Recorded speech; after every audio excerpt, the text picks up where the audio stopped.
Hey, this is Presh Talwalkar. What is the value of this mathematical expression? This math problem has gone viral and it has received millions of comments on Facebook, Twitter, YouTube, and other social media sites. In this video, I'm going to present the correct answer. The problem is an example of the order of operations. These are commonly referred to as PEMDAS or BODMAS. This refers to evaluating the parentheses brackets, then the exponent orders, then multiplication and division, and finally addition subtraction. If you have two operations of the same precedence, you want to evaluate them from left to right. The first step of the problem has no controversy. This expression contains a parenthetical expression which must be evaluated first. 1 plus 2 is inside the parentheses, so we'll evaluate 1 plus 2 to get 3. Now the question is what to do next. If you input this into Google, Wolfram Alpha, or pretty much any scientific calculator, the thing that's going to happen next is all of these will interpret the parentheses as an implicit multiplication. So this 2 parentheses 3 will be converted into 2 times 3. Now we continue the order of operations. This expression only contains multiplication and division. These are operators of equal precedence, so we'll evaluate them from left to right. Starting on the left, we have 6 divided by 2. 6 divided by 2 is equal to 3. We then have 3 multiplied by 3, one final multiplication. And that gets us to the correct answer of 9. This is without a doubt the correct answer to this expression as written according to the modern usage of the order of operations. So why did this problem cause so much controversy? Well, there is another answer that you could argue from a historical perspective. So I actually found some documentation that the order of operations did have a slightly different understanding in certain texts in 1917 or before.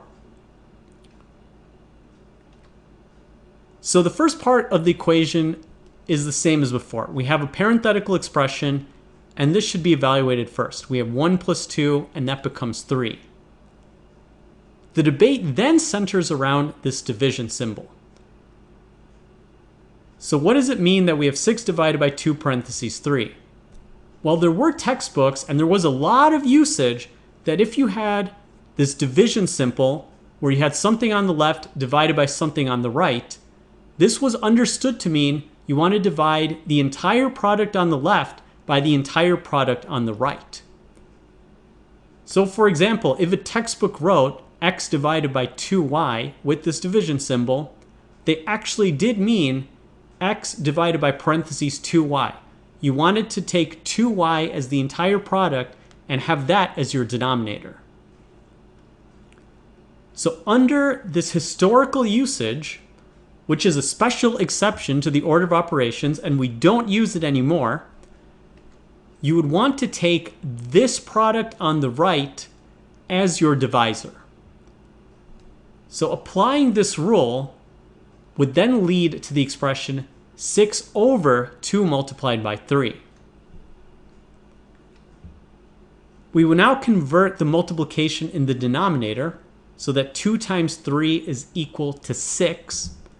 And we now have one division, which is 6 divided by 6, and that's equal to 1.